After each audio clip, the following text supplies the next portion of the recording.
Le contexte sanitaire vraiment pas évident de la dernière année, il y a la Fondation Dr Clown qui continue d'apporter du soutien, de la joie, du réconfort, d'offrir des sourires à des personnes peut-être plus vulnérables dans notre société, à des gens ou des enfants qui parfois doivent lutter avec une maladie. On va en discuter ce matin avec Philippe Thibodeau. Il est artiste clown thérapeutique à la Fondation Dr Clown. Merci beaucoup de nous parler ce matin, Philippe. Ça me fait plaisir. Bonjour. Bonjour. Comment est-ce que vous pourriez décrire le travail que fait Dr Clown? Le but des Dr Clown, c'est de créer des moments de joie, de complicité avec des gens qui sont dans des moments de vulnérabilité, des moments difficiles de leur vie. En une phrase, je dirais, là, ce serait ça. Parce que souvent, on pense que vous allez voir que des enfants qui luttent avec une maladie, qui composent avec peut-être des problèmes de santé, mais c'est pas que pour les enfants, si je comprends bien. Non, on a développé un programme il y a plusieurs années, en 2009.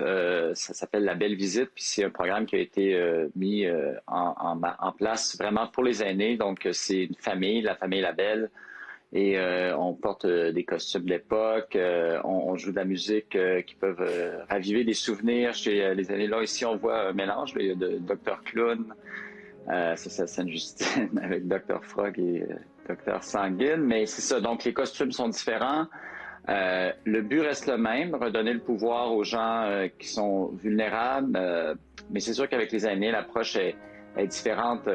Comme on approche un enfant différemment d'une personne âgée, il y a tout un vécu chez l'aîné qu'on met en valeur aussi. Il y a leur sens de l'humour aussi. Ouais. Les gens sont toujours très drôles, même quand ils sont âgés. Il y a des gens qui nous font rire autant qu'on peut les faire rire. Fait que, ouais.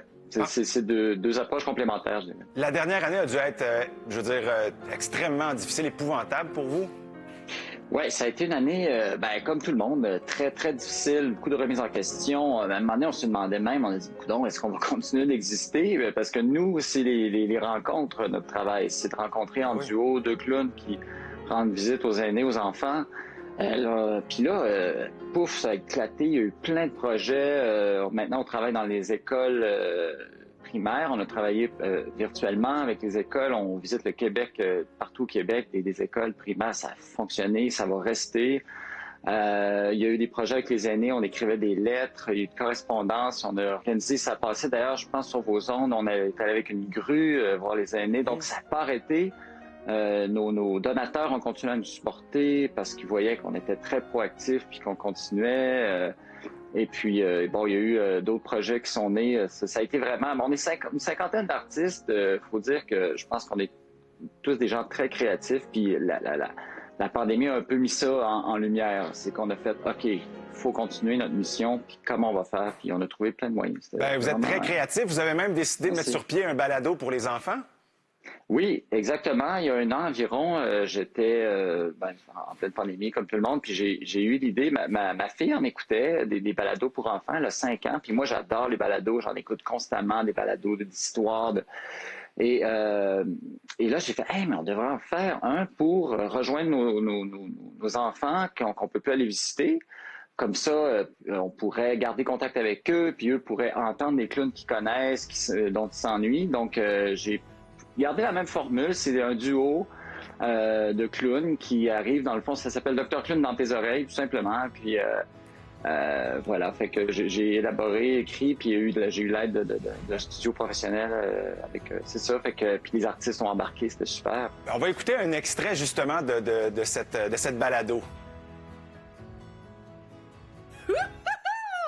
Salut mon ami, moi c'est le docteur Olé et aujourd'hui je suis accompagnée de l'extraordinaire docteur Check ça. Hey, salut! C'est un immense plaisir pour nous d'être avec toi parce qu'aujourd'hui nous allons te faire découvrir notre fameuse Oh que oui! technique de relaxation. Ça nous est pas spécifiquement adressé ici sur le plateau, cette balado, puis déjà, ça nous fait sourire.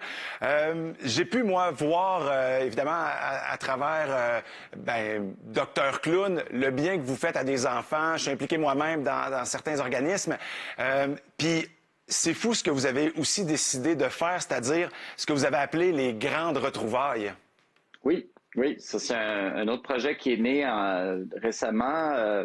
Donc au printemps, l'organisme a dit bon, ben, tu sais, avec l'été qui s'en venait, on sentait les retrouvailles en général qui s'en venaient avec la famille, les gens, puis nous qu'on avait hâte de retrouver les hôpitaux, puis ils ont eu cette idée-là d'organiser. Ils ont fait un appel à tous pour que les enfants qui ont été hospitalisés puissent reprendre contact avec un clown qui les avait marqués. Et donc, il demandait à l'enfant d'écrire une lettre au clown en particulier pour lui dire pourquoi il aimerait le revoir, blablabla. Puis il y a eu une vague de lettres qui ont été reçues. Et puis là, ils en ont choisi 7 et ça a créé des vidéos là, vraiment très belles. Là, je suis pas objectif, là, mais... Ah non, je confirme. Si les gens veulent voir ça, c'est sur vos différentes plateformes sociales. C'est la Fondation Dr Clown. Philippe Thibodeau, vraiment, merci beaucoup. Continuez d'inspirer puis de distribuer comme ça à la tonne des sourires. Merci, bonne journée. Bonne journée, au revoir.